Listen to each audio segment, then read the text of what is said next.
Welcome to the Moved to Meditate podcast. I'm your host, Addie D. Hilster.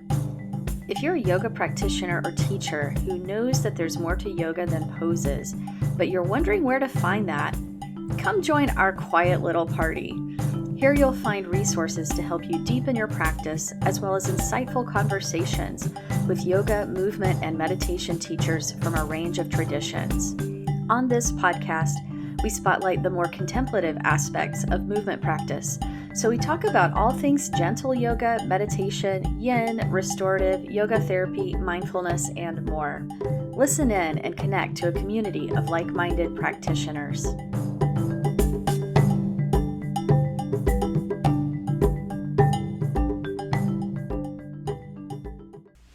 All right, welcome everybody. Thank you for being here again and joining me on the podcast. We are on episode 24, and it has been so cool to watch our Move to Meditate podcast community grow over these last several months. I so appreciate it when you show up and listen, when you share these episodes with your friends or post them on social media.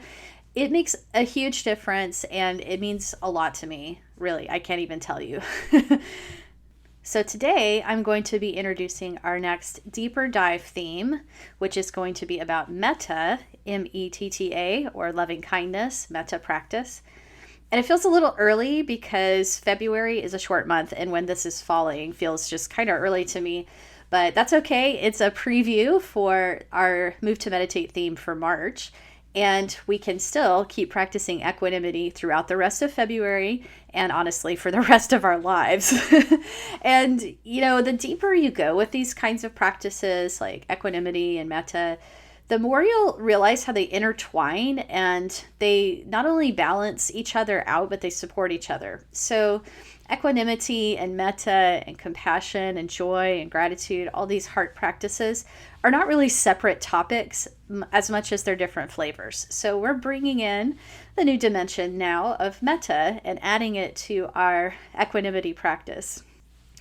The way that this whole deeper dive thing works around Move to Meditate is that I kick it off each month with a podcast talk about the topic. And then the first week of the month, I send out a worksheet that you can download and you can use in your personal practice in whatever way you want.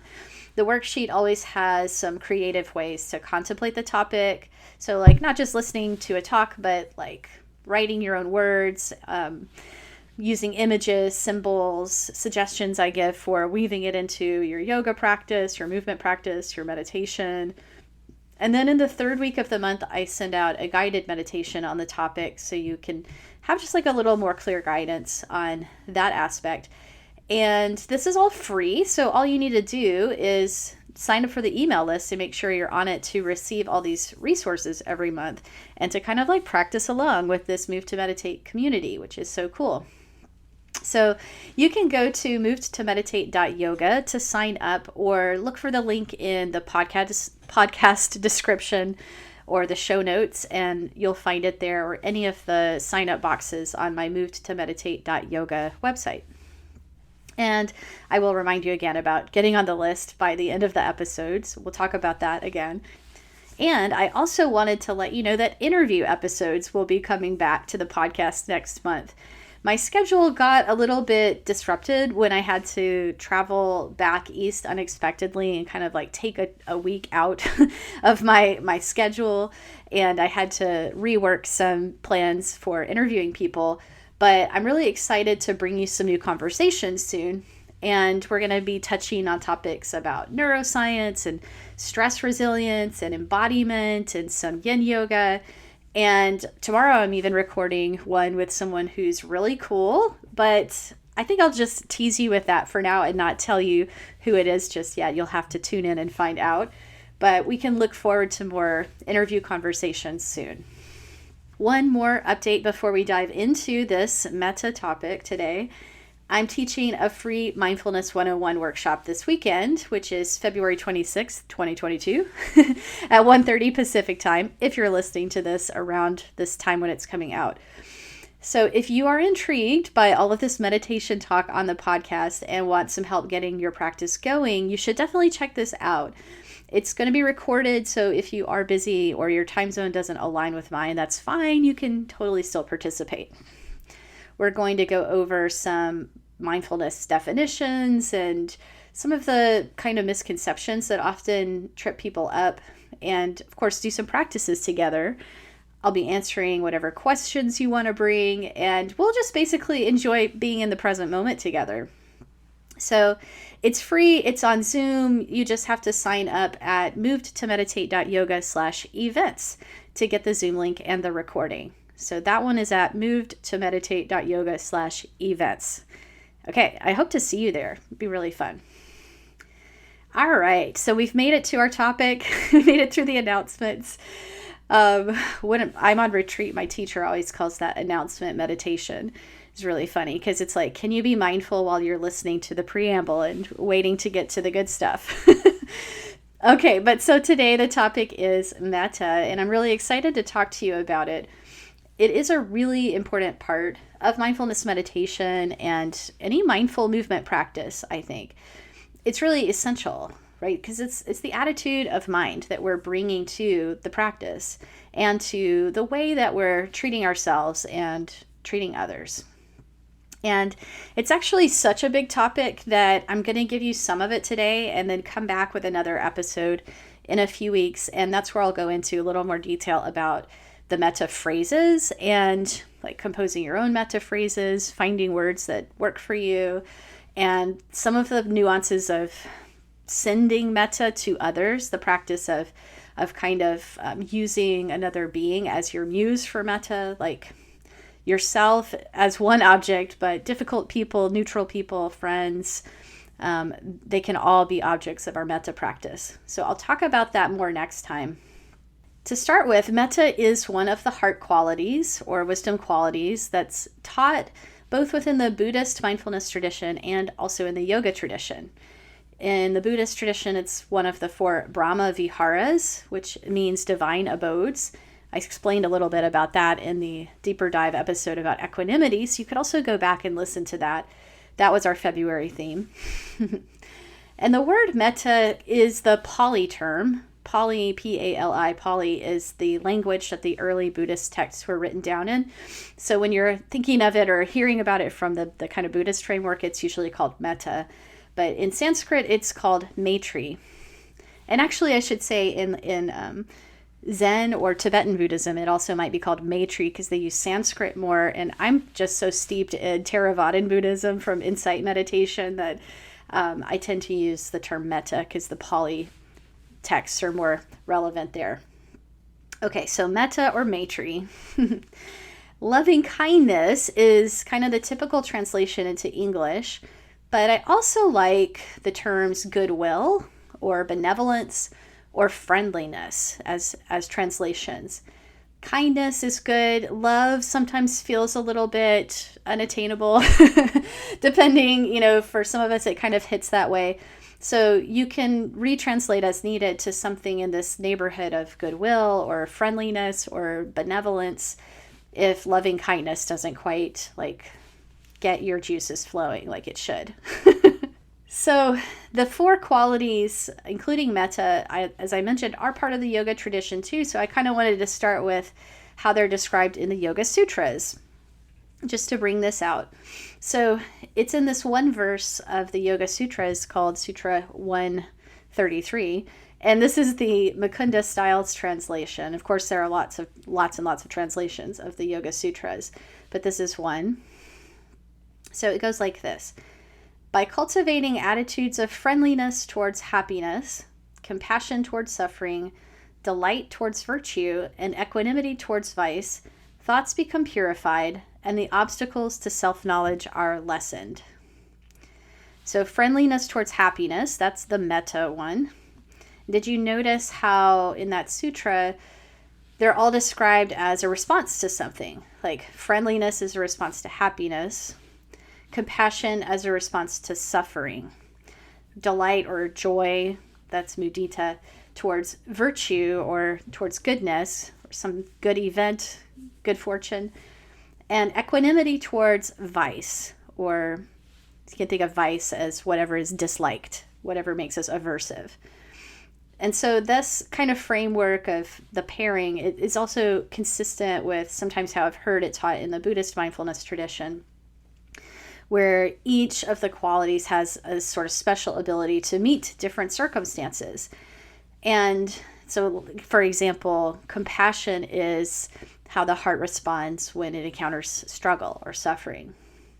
But metta is kind of like the foundational one, the go-to one. And when we cultivate it consistently, it helps develop a responsive heart mind that can shift into any of these other wisdom qualities as needed. And so I think of a metta practice as a way of shaping how I show up in the world, how I see the world, the basic attitude of mind that I'm kind of operating out of. So cultivating kindness and goodwill is like a baseline for how I treat myself, how I respond to others.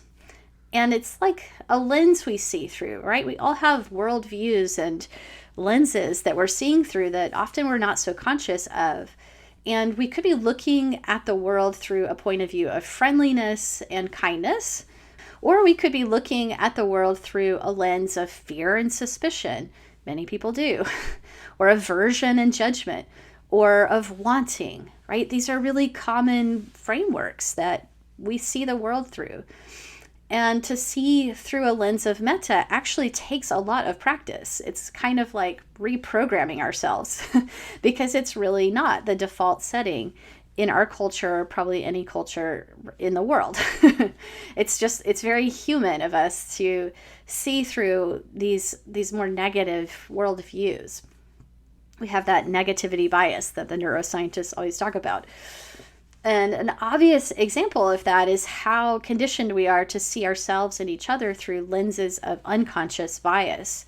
There's research on this about how we tend to make assumptions based on just seeing and encountering someone's race, their gender, their sexuality, their body size, their physical ability, their age, their class status, how they dress, how much money they seem to have, where they live, what kind of accent they may speak with. Like, it goes on, right?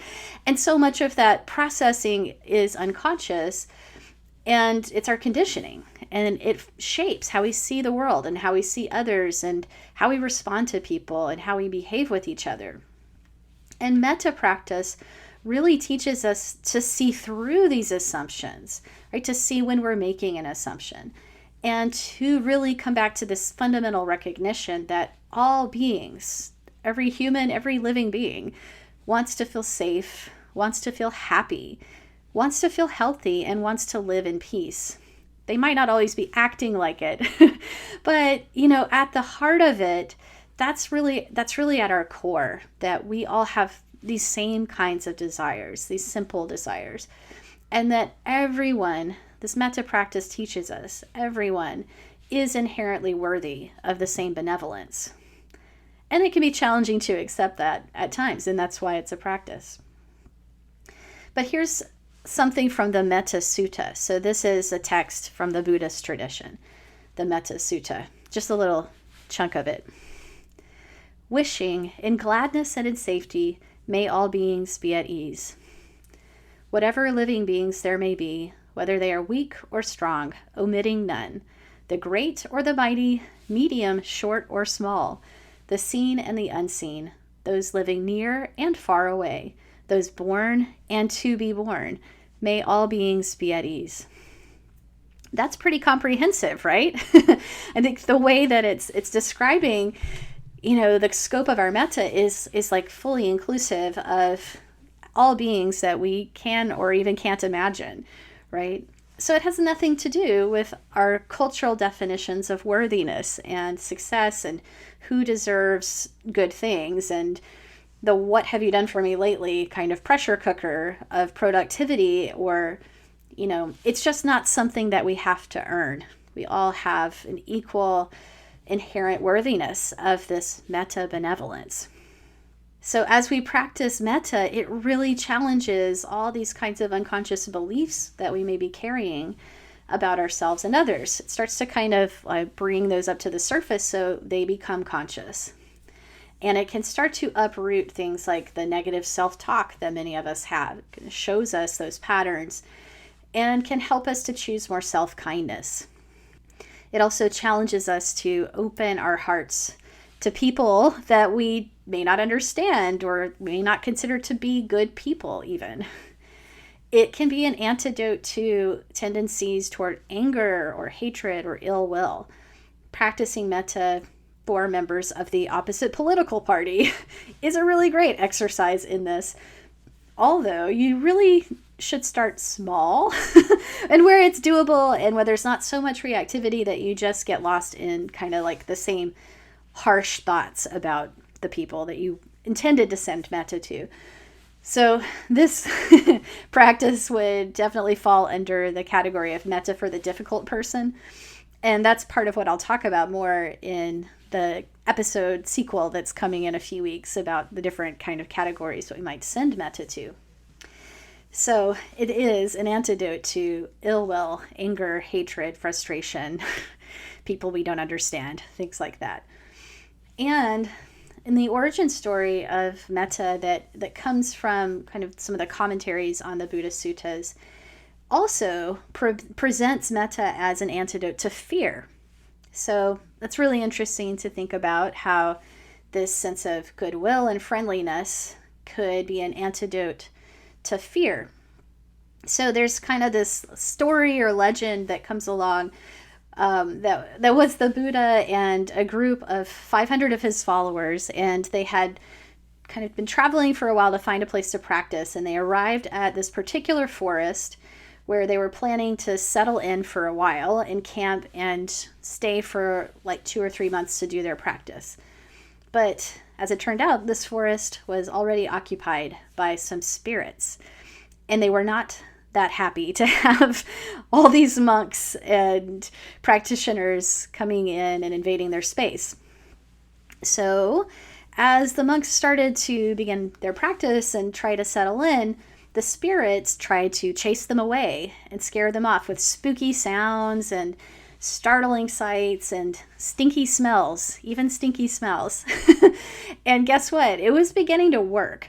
The monks were getting really freaked out, and they went back to the Buddha to complain about this and basically said to him, like, we cannot meditate under these conditions. Like, what are we going to do? But the Buddha sent them back to the forest to continue their practice.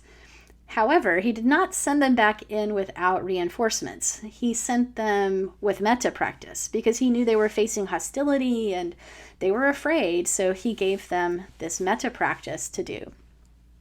So essentially, it's like the Buddha, the teacher, is asking them to turn towards their fears, as we do in mindfulness practice. That's one thing we train ourselves to do, but we do it with an attitude of kindness.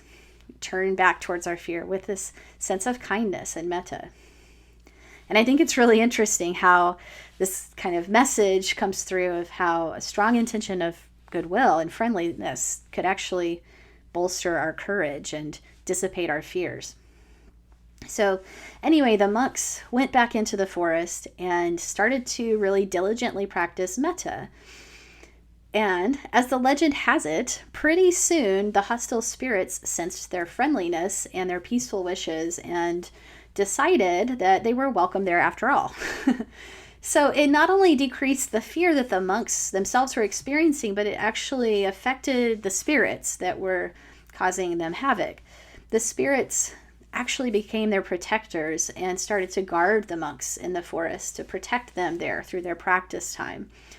So I think it's just a really cool story. Maybe it's a legend, but it's a really cool one about transforming an energy or an emotion or an experience that we initially perceive as threatening, and how this attitude of mind, this friendliness of mind, this turning towards with kindness, could really transform that experience into something else. So let's talk a little bit before we end about some of the ways to approach metta practice. So one of the really common ways of practicing metta in meditation is by using metta phrases. You may have done some of this before. Phrases like, may I be safe, may I be happy, may I be healthy, may I be at ease. And people who practice with this more extensively will tend to personalize their phrases. So my phrases are a little bit different than that, like, may I be safe and protected from harm. May I be happy in the midst of how things are. May I be healthy, vibrant, and whole. May I live with ease of well-being. That's one version of my phrases. And they kind of evolve over time if you hang out and practice with them and kind of let the words become just a way of invoking this resonance of warmth and friendliness internally. They may shift with you as you shift over time. So phrases, they kind of tend to follow that pattern, though, of safe, happy, healthy, and ease, and some version of that. And some people will devote their whole meditation practice to the phrases, like the whole time that they're sitting, just metta phrases.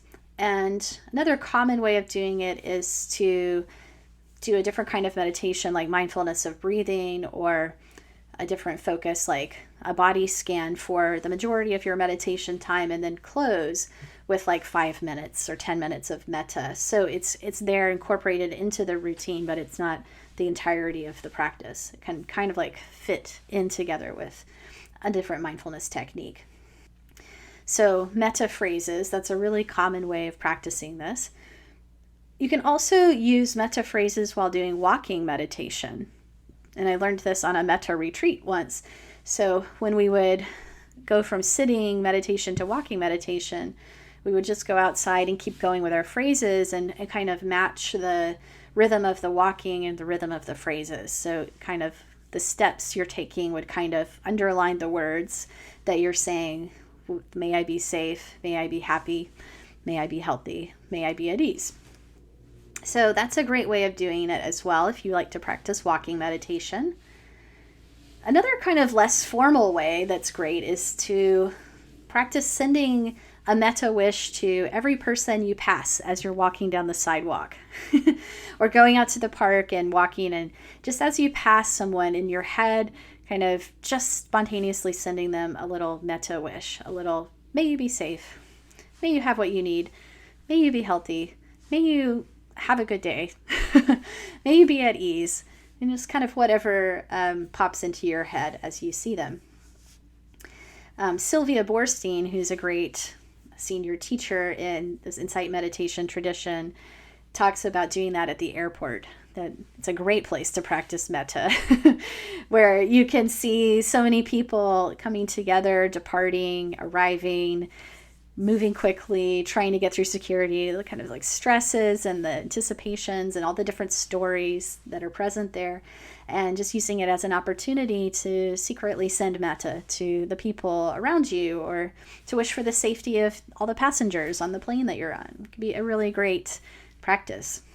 You could also practice this sort of spontaneous metta while you're standing in line at the grocery store.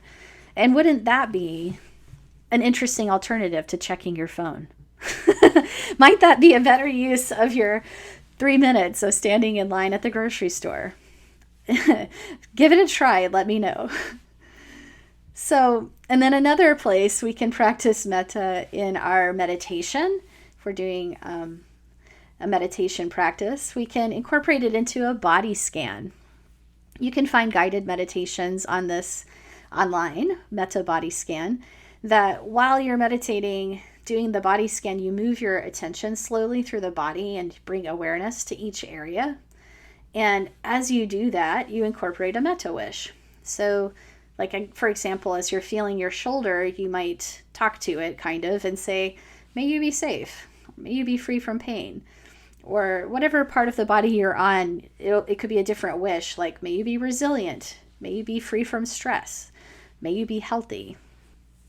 So we have different relationships with different parts of our body. They have different histories. And so this can be a really great way to practice. And it's not always easy because we have history and relationship with the body, and sometimes kind of issues and image and different complications, but it can be very healing to do, and it can be a really, really rich practice. I think this is one of those places where good guidance from a teacher is really helpful, but I wanted to mention this practice of metta for the body, metta body scan. Another one is radiating metta. So this is less common, but it's actually thought, I've read that this might have been kind of the more original version of metta practice before the phrase practice even came in historically. And so it's more of a kind of energetic visualization where you sort of imagine radiating out the intention, or if you want to imagine it as like a vibration or a light, but like that intention of metta radiating out in different directions. Like as you're sitting, imagining radiating the metta out in front of you, and then behind you, and then to your left and to your right and above you and below you, until you've encompassed all of the different directions. You might include a simple metta word or phrase in that to just kind of clarify the intention, or it might be just more of the felt sense of it, just the sort of the energetic of it. And so that could be a good alternative for people who don't really resonate with using the words. Not everyone loves the like phrase practice, but that doesn't mean you can't do some metta practice if one of these other techniques maybe speaks to you more. Lastly, I'll mention incorporating metta into your yoga or movement practice. In classes that I teach, you'll often hear me use the phrase like move in a way that feels friendly. And that's really deliberate, that choice of friendly. I'm actually referring to metta and inviting that attitude into the embodied practice. And when we do a mindful movement or yoga practice, we have so many opportunities to choose. Like, how high do I raise my arm? How much effort do I give here? How deep do I go into this stretch? Do I use a block here or not? And we can make all these kinds of choices from a place of kindness. And we can discover where that's not our habit, where we're making the choice from a different place than kindness. So this becomes a huge arena for metta practice and a great place to really bring it into the body. So I am going to record a sequel to this episode in a few weeks because I feel like I have been talking for a while and there's still a lot more to say about metta. But that's where we'll go into more detail about how to practice with the metta phrases if you're interested in that, and choosing phrases that are meaningful to you, and the practices of sending metta to different beings, like complications of sending metta to yourself or to friends or to different people, difficult people, neutral people, people you don't even know, and kind of how that circle of metta can expand. And in the meantime, I highly recommend the resource of Sharon Salzberg. She's an insight meditation teacher who's been around for a long time and really has been one of the leading teachers of metta. So you can find her guided meditations and talks on places like YouTube or Insight Timer and probably all of the meditation apps. She's around. And her book, Loving Kindness, The Revolutionary Art of Happiness, is really fantastic and goes into a lot of the detail about how to do this kind of practice and kind of the places where we sometimes get stuck. So that's really helpful. Okay, so I will be sending out the 3-page deeper dive worksheets on metta next week, probably around March 3rd. And this is, as always, the worksheet is just meant to be another way for you to engage with a topic. And it's something you can print out. So maybe you can have it near your mat and take a few minutes with it before you practice. Or maybe you will drink some tea and journal with it. Or maybe you will take it to the park. You know, whatever inspires you. I think it's portable and helps us to make the metta practice our own. So if you want to receive that, make sure you're signed up for the newsletter and you'll get it next week. And the link for that, again, is in the show notes. And there's also a sign-up form on multiple pages of my website at movedtomeditate.yoga. And I always like to say, in case you're listening to this later, if you've missed that newsletter but you'd still like the worksheet, you can just email me and I'll be happy to add you for future months and to send you this metta worksheet or any of the past worksheets in the meantime. So that's our episode for today. I hope you've enjoyed it or gotten a few tidbits about metta practice that you can use. And as always, I really appreciate you being here. Thank you so much for your presence and your practice. So that's today's episode. If you enjoyed this conversation, please share it with a friend and/or leave us a review on Apple Podcasts and help others find us that way. To learn more about my work, the Moved to Meditate class library, live online classes, teacher trainings, and private lessons, go to movedtomeditate.yoga. Thanks so much for listening.